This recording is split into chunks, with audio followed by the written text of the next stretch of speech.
ਦੁੱਲੇ ਭੱਟੀ ਦੀ ਕਹਾਣੀ ਇਲਿਆਸ ਘੁੰਮਣ ਦੀ ਜ਼ਬਾਨੀ ਕਿਸ਼ਤ 7।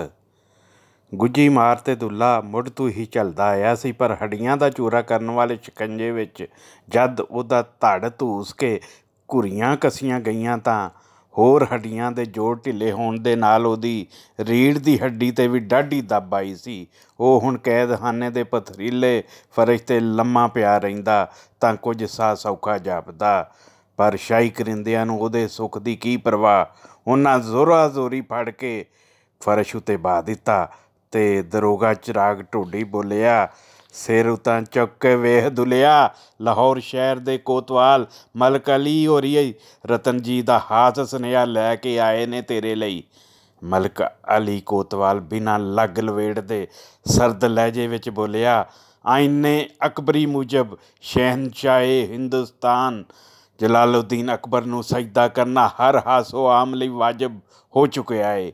ਦੀਨੇ ਇਲਾਹੀ ਦਾ ਇਹੀ ਤਕਾਜ਼ਾ ਏ।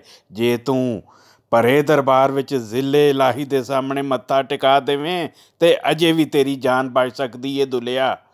ਡਾਢੀਆਂ ਸੱਟਾਂ ਨਾਲ ਚੂਰ ਚੂਰ ਦੁੱਲਾ ਪਤਾ ਨਹੀਂ ਕਿੱਥੋਂ ਹਿੰਮਤ ਜੋੜ ਕੇ ਬੋਲਿਆ, ਕੋਤਵਾਲਾ ਜਾ ਜਾ ਕੇ ਚੁਗੱਤੇ ਨੂੰ ਆਖਦੇ ਸੰਦਲਬਾਰ ਨੇ ਜਿਹੜਾ ਸੂਰਮਾ ਜੰਮਿਆ, ਸਿਰ ਕੀ ਉਹਨੇ ਕਿਸੇ ਅੱਗੇ ਧੌਣ ਚੁਕਾਣਾ ਵੀ ਸਿੱਖਿਆ ਨਹੀਂ। ਇੰਨੀ ਮਾਰ ਵੀ ਦੁੱਲੇ ਨੂੰ ਸੂਤ ਨਹੀਂ ਸੀ ਕਰ ਸਕੀ। ਚਿਰਾਗਾ ਢੋਡੀ ਵਿੱਚੋਂ ਨਿੰਮੂ ਝਾਣਾ ਹੋ ਕੇ ਗੱਲ ਨੂੰ ਬਦਲਦਾ, ਸ਼ਾਹੀ ਅੰਨ ਖਾ ਲੈ ਦੁੱਲਿਆ, ਜੇ ਤੂੰ ਇੰਝ ਹੀ ਭੁੱਖਾ ਰਿਹਾ ਤੇ ਆਈ ਦੇ ਆਉਣ ਤੋਂ ਪਹਿਲਾਂ ਹੀ ਮਰ ਜਾਏਗਾ ਮੂਰਖਾ। ਬੈਠਣ ਨਾਲ ਕੰਡ ਪੀੜ ਮੁੜ ਛਿੜ ਜਾਣ ਨਾਲ ਔਖਾ ਹੋਇਆ ਦੁੱਲਾ ਔਰਿਆ ਹੋਇਆ ਬੋਲਦਾ, ਜੇ ਤੈਨੂੰ ਮੇਰੀ ਭੁੱਖ ਦੀ ਇੰਨੀ ਚਿੰਤਾ ਹੈ ਦਰੋਗਿਆ, ਤੇ ਜਾ ਜਾ ਕੇ ਦਰਵੇਸ਼ ਸ਼ਾਹ ਹੁਸੈਨ ਕੋਲੋਂ ਮੇਰੇ ਲਈ ਲੰਗਰ ਲੈ ਆ।